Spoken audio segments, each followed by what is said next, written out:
Hello everyone, my name is Zenitsu and I'm back with another Digimon deck profile video. So today I'm going to be taking a look at the Classic Collection, and the Classic Collection offers us lots of new and powerful cards to build some new and exciting decks with. And in today's deck profile video, I'm actually going to be covering something that really hasn't been in the limelight just because the blue counterpart has been overshadowing it for the most part, and that's actually going to be Green Imperialdramon. So Green Imperialdramon is getting a little bit better with this set just because Green as a whole is slowly getting fleshed out on what it can do, and we have lots of different tools for Green to be interacting with on the lower end, with lots of good transitional pieces to use to really customize an Imperialdramon deck to make it be what you want it to be. So without further ado, onto the deck profile. I'm going to start off with the Digitama, and I'm going to be running 4 copies of Minomon as the main Digitama of the deck. So this is one of the best, if not the best, Digitama that we have, so that way we could use its inheritable ability to DP boost our Digimon when we're attacking into the opponent's Digimon,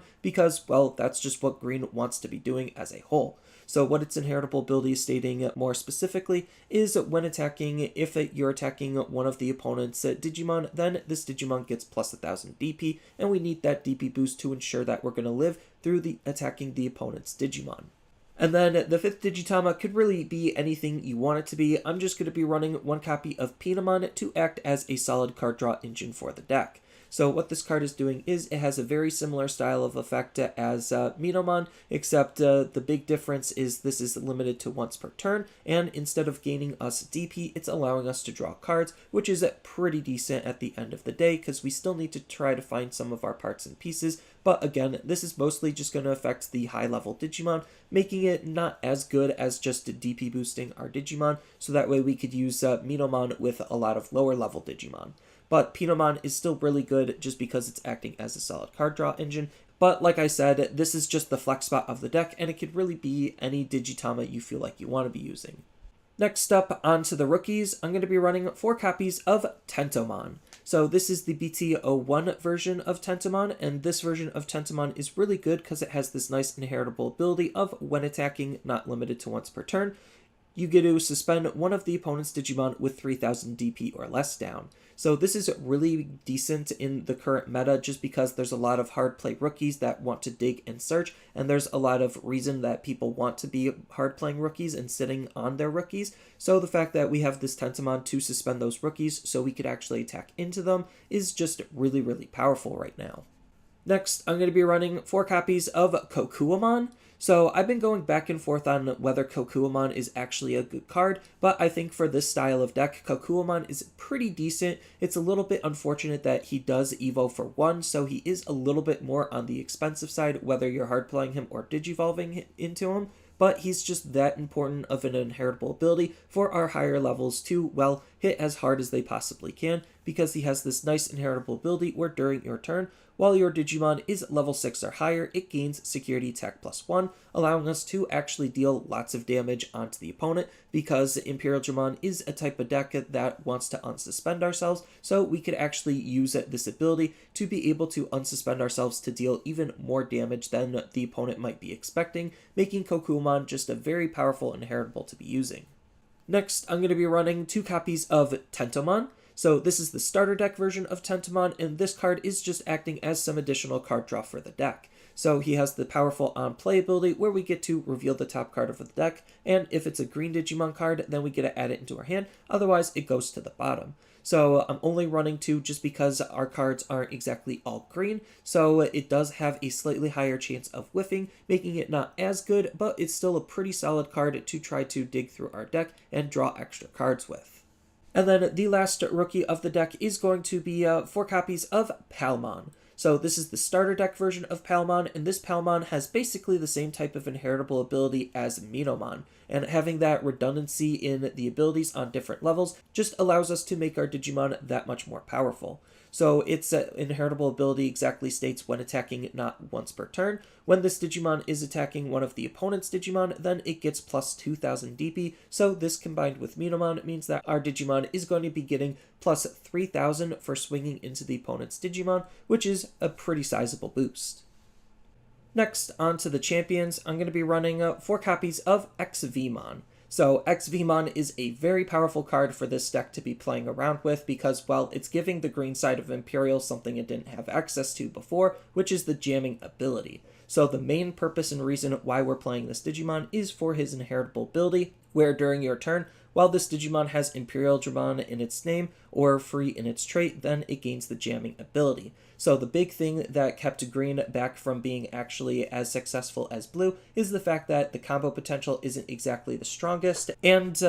green also had a higher chance of not living through security checks because it didn't have the jamming ability to, well, help it survive those security checks when it pierces into the opponent's Digimon. So now that this ExVeemon is adding that jamming ability, it definitely makes the green side of things a little bit more viable, on top of the fact that he could Digivolve off of blue or green, so you could actually utilize him efficiently in the green engine. And then on top of that, if you don't want to Digivolve past him or can't Digivolve past him, then he just has the jamming ability native to him, allowing him to be a relatively aggressive card if the opponent doesn't have a blocker to stop him. So all of those elements combined just make up for this card to be very, very good and very, very powerful for the deck.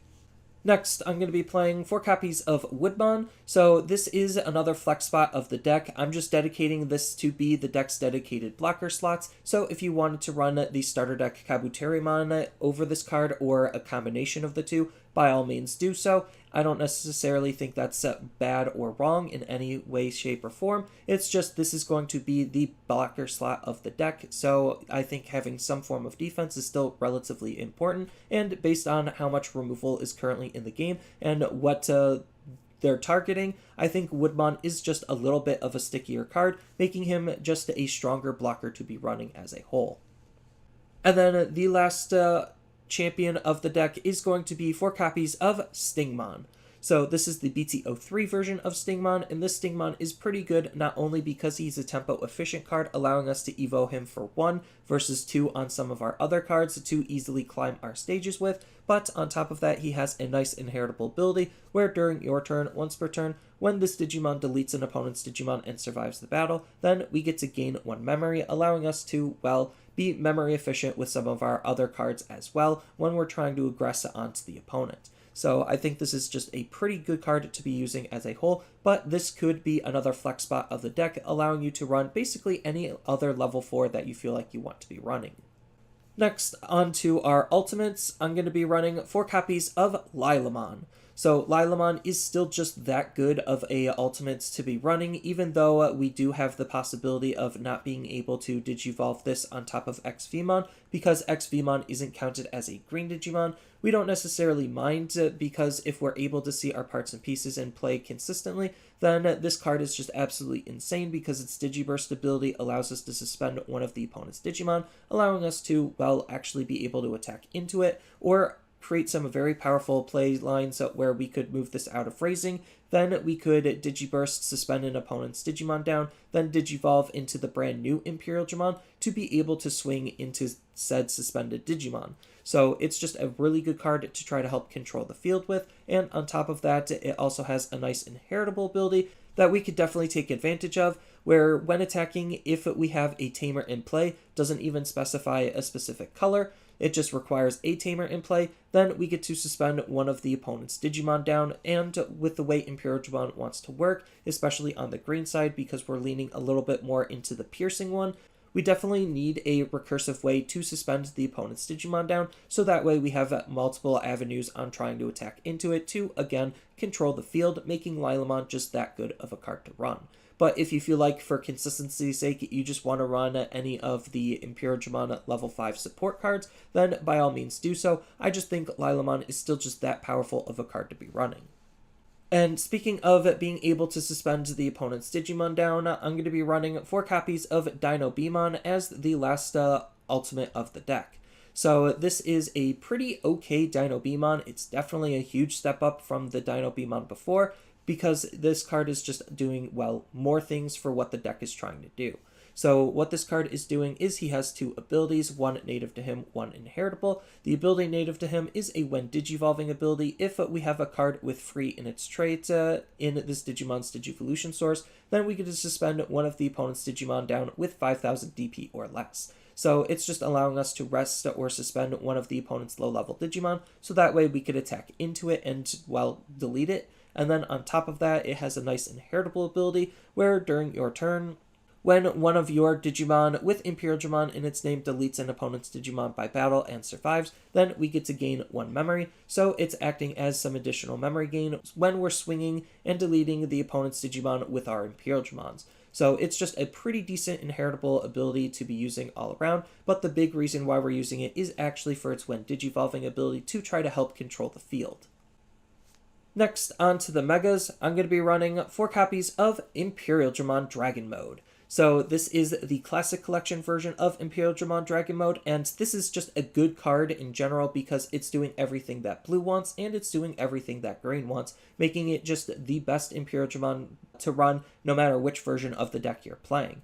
So what this card is doing is it just naturally evos for 3, where the others it evo for 5, so it's a little bit easier to play with some of the other cards, making it just a really good card to be using. So we're not necessarily sacrificing tempo for running something like Lilamon. So it's just a really good card to actually be able to use other inheritable abilities with, on top of just, well, the ones that want to support Imperialdramon. So what this card is doing more specifically is he has 2 abilities. He has a nice when Digivolving ability, where if you have a Digimon with free in its trait in its Digivolution source, then you get to unsuspend this Digimon and suspend one of the opponent's Digimon. So that's kind of like doing literally what blue and green wants to do. Blue wants to unsuspend the Digimon to multi-attack, and then green wants to suspend the Digimon to, well, attack into the opponent's Digimon, and with all of the boosts that we could provide Imperialdramon, it makes deleting the opponent's Digimon relatively easy, especially since he has an ability that could help DP boost himself, where during your turn, for each color in this Digimon's Digivolution source,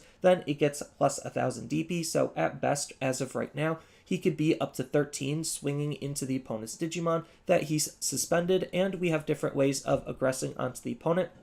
with our level 5s, so we could actually utilize the unsuspend part, so that way we could find different ways to aggress onto the opponent. Then we could pair him up with a whole bunch of different abilities to make him just a very strong card to be running as a whole. And then the last mega of the deck is going to be 4 copies of Imperialdramon Dragon Mode. So this is the BT03 green version of Imperialdramon Dragon Mode, and this is still just a really decent card to be playing around with, and it could still be a very powerful card depending on how we build his stack. So what this card is doing is, yes, he natively Digivolves for 5, but he has the ability to reduce his Digivolution cost by 2 if we're Digivolving into Imperialdramon or DinoBeemon. So we are running a DinoBeemon in the deck to reduce his evolution. The Lilamon is a little bit unfortunate that we can't reduce the Digivolution, but we do need the inheritable sources more often than the memory sometimes. And we have alternate ways to try to Digivolve into this Imperialdramon to bypass the 5 cost restriction on its evolution, making for some very interesting plays to be thinking about. So that's already pretty decent, and then on top of that, it has a nice ability of piercing, so that way when we're attacking into the opponent's Digimon, then we get to deal security damage at the same time. So that's just really good, so we could try to control and aggress all in one, which is what's making the piercing ability just very strong as a whole. And then this card has another ability where during your turn, once per turn, when this Digimon deletes an opponent's Digimon and survives the battle, then we get to unsuspend this Digimon, even allowing this Imperialdramon to multi-attack, so that way we could try to deal as much damage and control the board as best as we possibly can. So this is just a very strong card to be running as a whole.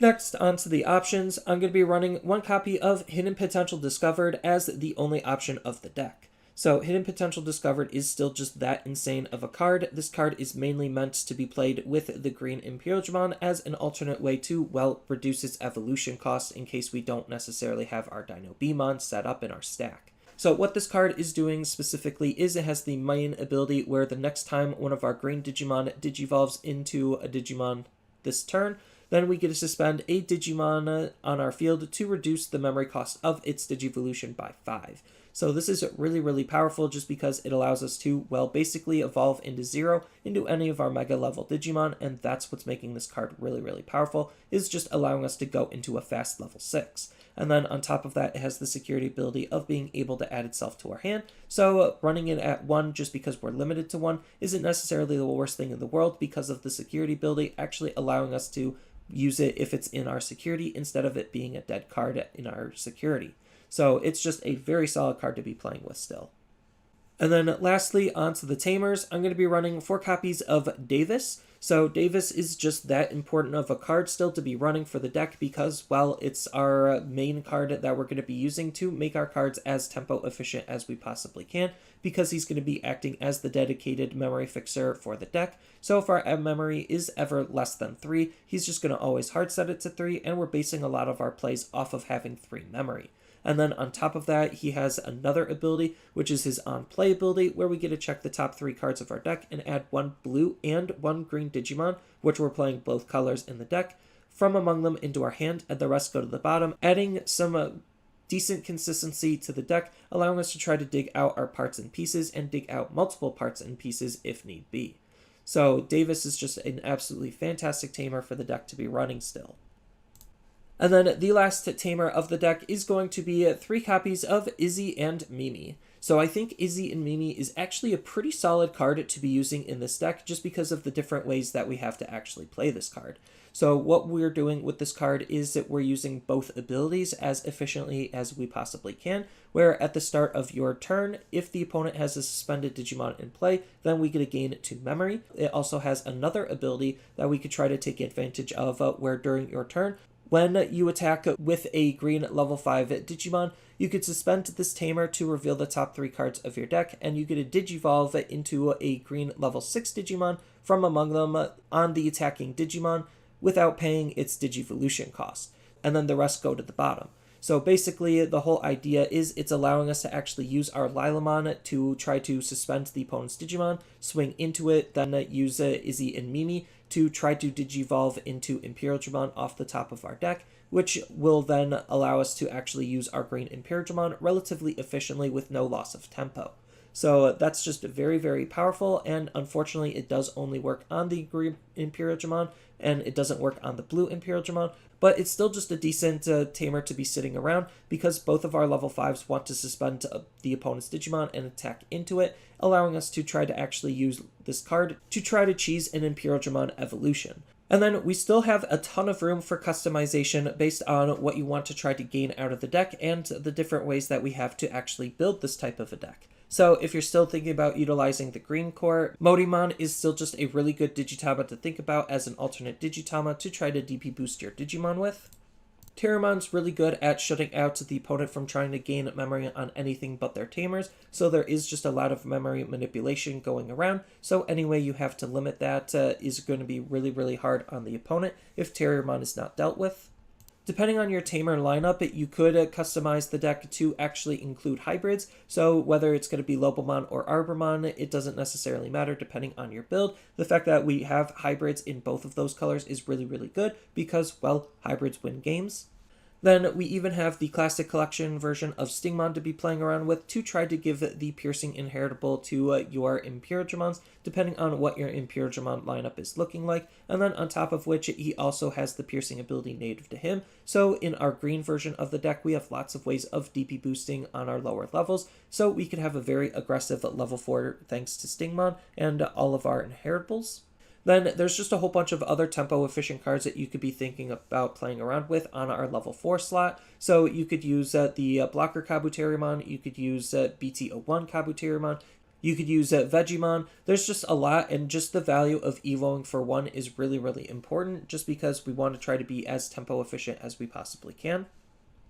And then you have a whole bunch of old Imperialdramon supports to be playing around with. So you do have the old Pyildramon and old DinoBeemon to be thinking about utilizing, just because if you're focusing on the old BT03 Green Imperial, he kind of does want to just be interacting with Pyildramons and DinoBeemons, so that way you could evolve them relatively cheaply and relatively efficiently with their own sets of synergy. And then we even have the new classic version of Pyildramon that also is pretty good with the deck, just because what they're doing is just adding more flexibility to how we could actually run the deck based on the types of abilities we're looking to gain out of our cards.